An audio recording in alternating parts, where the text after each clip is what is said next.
بسم الله الرحمن الرحيم. هنتكلم النهارده في كورس الاوتوكاد المحاضره رقم 7 لينا. معاكم باشمهندس احمد هاني، مهندس كهرباء باور. ان شاء الله النهارده هنكمل كلامنا في اللي كنا بدأناه في كورس الاوتوكاد على مدار الست محاضرات اللي فاتوا. النهارده هنتكلم عن تطبيق عملي، ازاي نستخدم كل الاوامر اللي احنا درسناها خلال الست محاضرات اللي فاتوا.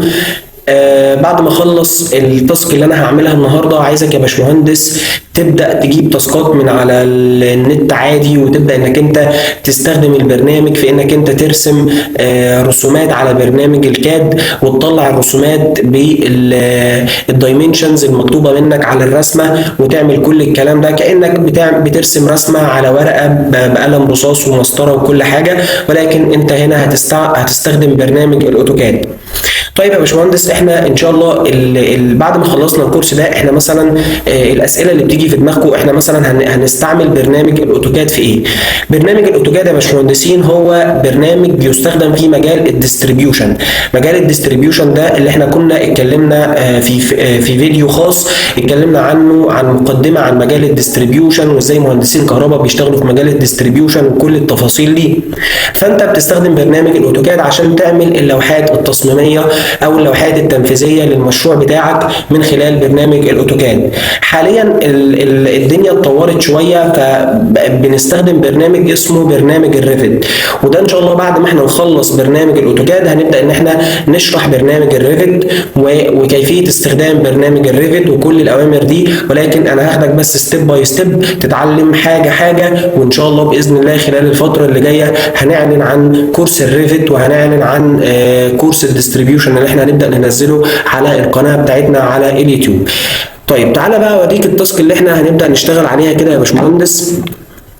دي كده رسمه احنا هنبدا ان احنا ننفذها على برنامج الكاد بكل بساطه وبكل سهوله. اول حاجه يا باشمهندس، عشان تقدر انك انت ترسم رسمه بالشكل ده، لازم اول حاجه تبقى قادر انك انت تقرا الدايمنشن بتاعه الرسمه بتاعتك. يعني مثلا تبقى عارف طول الحته دي كام، طولها 35 سم، الحته دي 10، الحته دي 20، الحته دي 53، الحته دي 25. طب الحته الصغيره دي هجيبها منين؟ هجيبها ان انا معايا الطول ده كله. الطول ده كله كام يا باشمهندس؟ 65. طب هي الحته من هنا لحد هنا كام؟ 10 زائد 53 يعني 63. 63 شيلهم من 65 فاضل 2 سم، يبقى الحته دي 2 سم، وهكذا. طيب الحته دي كام؟ 30.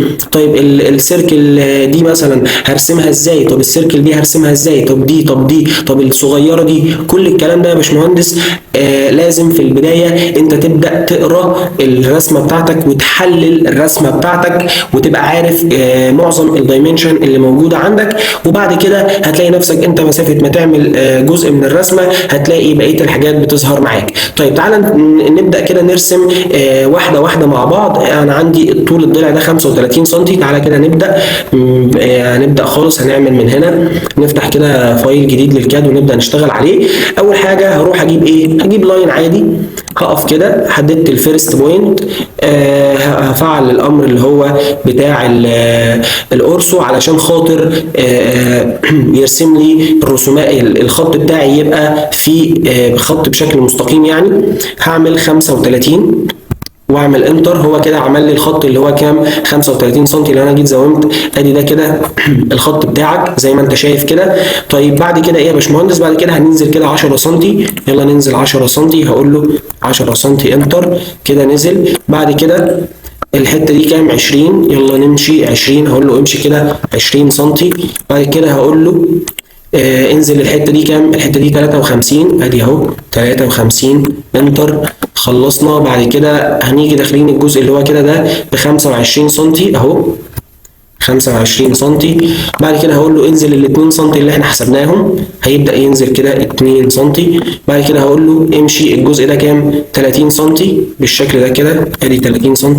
بعد كده هقول له اطلع الحته دي كلها اللي هي بكام؟ ب 65 سم. كده انا رسمت الشكل بتاعي. هعمل هنا كنسل. كده انا خلصت الايه؟ كده انا خلصت الاوت لاين بتاع الشكل او الرسمه اللي موجوده عندي. طيب احنا بقى دلوقتي عايزين ايه؟ عايزين نبدا ان احنا نعمل السيركل اللي موجوده جوه الرسمه دي. شفت انت بكل بساطه مسافه بس ما بتقدر انك انت تقرا الداتا اللي موجوده عندك في الرسمه، بتعمل الموضوع بكل بساطه وبكل سهوله، يعني الموضوع مش صعب خالص. طيب تعالى بقى نعمل مثلا، نبدا نعمل السيركل دي. هو بيقول لك ان السيركل دي هنا كده يعني نص القطر بتاعها 8 سم، فانا هقول لك تعمل الكلام ده ازاي. طيب تعالى بص كده يا باشمهندس، اعمل لاين. لو انت جيت هنا عملت كده زومت كده ووقفت عند النقطه دي، هتقول له ايه؟ هقول له امشي 8 سم، مشي 8 سم. هقول له اطلع 8 سم. تمام كده انا حددت الايه؟ السنتر بتاع الدايره. اعمل بقى كانسل للامر. كده انا حددت السنتر بتاع الدايره بتاعتي. طيب هاجي قايل له ايه؟ اعمل لي سيركل نص القطر بتاعها 8 سم. هعمل الكلام ده ازاي؟ احنا درسنا امر سيركل قبل كده. ادي بضغط هنا كده، هو كده هينفذ لي امر سيركل. بحدد السنتر وببدا ان انا اقول له ايه؟ نص القطر يبقى 8 بالشكل كده وخلاص. كده هو عمل لي الدايره بتاعتي زي ما انت شايف كده. وبعد كده اشيل الايه؟ اشيل الخطوط اللي انا عملتها كانديكيشن ليا علشان خاطر اعرف ارسم الدايره بتاعتي. كده احنا رسمنا الدايره اللي تحت. طيب عايزين نرسم الدايره دي. هو بيقول لك من هنا بتخش كده كام؟ 15 سم، يعني نص القطر 15. حلو. طيب ايه كمان؟ مش نص القطر 15، ده المسافه من اول الرسمه لحد هنا 15، فانت السنتر بتاعك عند ال 15. طيب هو انا عارف المسافه من هنا لهنا كام؟ لا ما اعرفش. طيب تعالى اقول لك نجيبها ازاي. انا معايا الحته دي 20 صح؟ ومعايا الحته دي 8. تمام. طيب يبقى الحته الصغيره دي كام؟ الحته دي كلها كام؟ ممكن استعمل الكالكيوليتور عادي، الآلة الحاسبة، او ممكن احسبها بدماغي. انا عندي 20 و8 28. هقول 28 ناقص ال 65 تطلع كام يا باشمهندسين؟ 28 ناقص 65 هتطلع ب 37 سم. يعني المسافة من هنا لحد هنا 37 سم. هاجي جاي عامل لاين اهو، اقول له ايه؟ تعالى لي من عند السنتر كده، امشي لي كده كام؟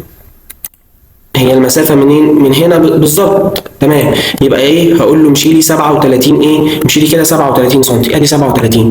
واقول له خلاص على كده. طيب جميل. كده انا حددت ايه؟ حددت المسافة كده. طيب عايز احدد المسافة اللي هي كده. هو بيقول لك ايه؟ بيقول لك ان المسافة من هنا لحد السنتر بتاع الدايرة عبارة عن 15 سم. باجي اعمل ازاي؟ باجي عامل لاين ضاغط هنا كده على الخط ده مثلا. هو هنا بدأ من فوق، اعمل كنسل بالشكل ده.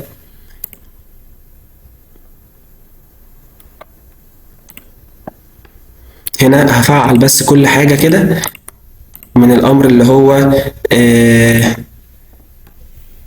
الامر اللي هو الاو سناب ده احنا بنستعمله علشان خاطر بيديني انديكيشن وانا شغال برسم. فلما بضغط هنا ايه؟ بفعل كل الحاجات دي كده عشان اقدر ان انا يديني انديكيشن. يعني بص دلوقتي لو جيت اشتغلت اهو، يقول لي انت عايز تعمل خط هنا ولا عايز تعمله فين ولا اي حاجه يعني. فالمهم ان انا ايه؟ مثلا جيت من عند النقطه دي كده، هقول له مثلا امشي لي 15 سم لبره، فهو مشي 15 سم لبره، ف يعني كده مش هينفع. فهعمل كنسل. هاجي اعمل سيلكت وماسح الخط ده. هاجي جاي قايل له تعالى من عند النقطه دي امشي كده بالظبط، ارجع لي بقى تاني للنقطه دي، واقول له من عند النقطه دي امشي لي كام؟ امشي لي 15 سم. فهو مشي 15 سم. كنسل. كده انا وقفت هنا ده كده السنتر بتاع الدايره بتاعتي. ده كده السنتر بتاع الدايره بتاعتي اللي انا عايز ارسمها. طيب حلو كده انا قدرت احدد السنتر. طيب هو الراديوس بتاع الدايره دي كام؟ هو بيقول لك 10 ار، يعني الراديوس كله بكام؟ ب 10 سم. ده معناه ان الراديوس اللي هو نصف القطر بتاعها عباره عن 10 سم. طيب تعالى كده نرسم السيركل بتاعتي. ادي اهو هقف هنا عند النقطه دي واعمل اكتب 10 سم كده. فانا كده قدرت ان انا اعمل الدايره بتاعتي اللي القطر بتاعها 10 نصف القطر بتاعها 10 سم. هاجي ماسح بقى كل الانديكيشن اللي انا عملتها، كل الحاجات اللي انا عملتها دي عشان اعرف ارسم الدايره بالظبط كده. لو انا عايز اتاكد باجي بامر دايمنشن عادي، اقول له ايه؟ اقول له احسب لي من هنا لحد هنا كام اهو، لحد فين؟ لحد الدايره هنا بالظبط كده مثلا. اهو ازوم كده واعمل، هتلاقيه بيقول لك 19. هي ما جاتش مظبوطه قوي، بس هي 20 يعني. بس كده واعمل كانسل. طيب جميل كده، انا رسمت الدايرتين دول. فاضل ايه؟ فاضل دي وفاضل دي وفاضل دي. برضو ببدا اعمل الموضوع ده بكل بساطه. بيقول لك ان المسافه من هنا لهنا عبارة عن 15 زائد 22 ونص. يعني كام؟ 15 و22 ونص يدولك كام؟ هيدولك يا باشمهندس كام؟ 37 ونص. يعني انا البدايه بتاعتي من هنا لحد السنتر ده ب 37 ونص، والاتنين دول على نفس الخط على فكره. طيب حلو قوي. هاجي جاي يا باشا كده من عند الايه، اعمل امر لاين، واجي جاي قايل له فين السنتر بوينت بتاعت الدايره دي. هيجي هو قايل لك ادي السنتر اهو. هقول له امشي لي كده، امشي لي كده لحد ما يجيب بره هنا، وبعد كده اقول له ارجع للخط ده. تمام كده. هبدا من هنا بقى، هقول له امشي لي كده كام؟ 37 ونص. 37 ونص انتر. طيب كده هو مشي لي هنا. ده انا كده قدرت ان انا احدد مين؟ احدد السنتر بتاع الدايره انهي؟ بتاع الدايره دي. هو بيقول لك هنا ان الار اللي هو نصف القطر بتاع الدايره دي عباره عن 75 ايه 75 من 10، اللي هو يعني عايز يقول لك ان هو 7.5 سم. ما عشان هو بيقول لك ان الراديوس كله، ان القطر كله يعني ب 15، فانت عارف ان نصف القطر اكيد ب 7.5.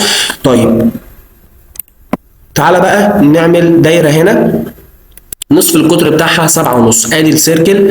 هقف هنا كده عند السنتر، واقول له هنا اعمل لي دايره 7.5 واعمل انتر. بالشكل ده كده. فانا كده عملت كل الايه، عملت الدايره دي بتاعتي عادي جدا بكل سهوله وبكل بساطه.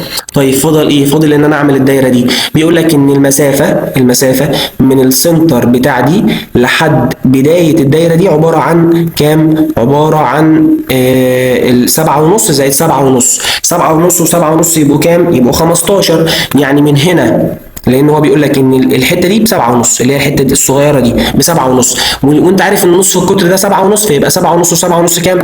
ايه؟ 15. فانا من الاخر هقول له تعالى من هنا وانزل لي 7.5. يعني هقول له تعالى من هنا وانزل لي 7.5. هعمل الكلام ده ازاي؟ هاجي جاي اعمل امر لاين، ادي السنتر اهو، هقول له كده انزل لي كام؟ 15 سم كلها مره واحده. فكده هو دي كده بدايه الدايره، كده بدايه الدايره بتاعتك.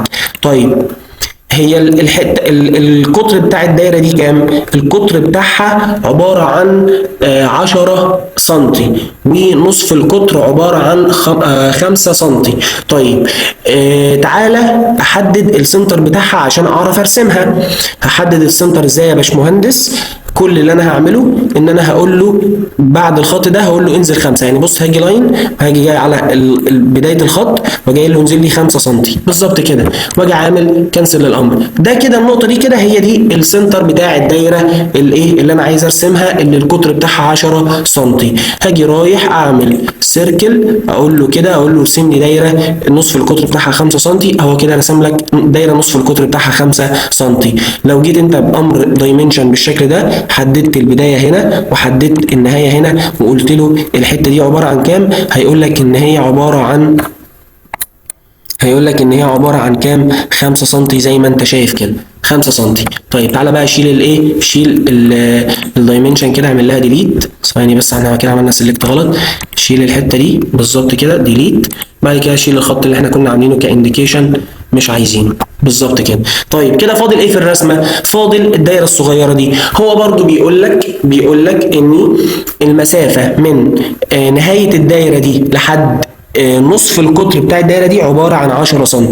بكل بساطه هاجي عامل لاين، اجي واقف في النص كده، واقول له يا باشا انزل لي كام؟ انزل لي 10 سم، واجي عامل كنسل او انتر. يعني لما انا حددت من هنا لهنا، فانا كده قدرت ان انا احدد السنتر بتاع الدايره الصغيره دي. طيب هو النصف القطر بتاعها كام؟ نصف القطر بتاعها 3.5 سم.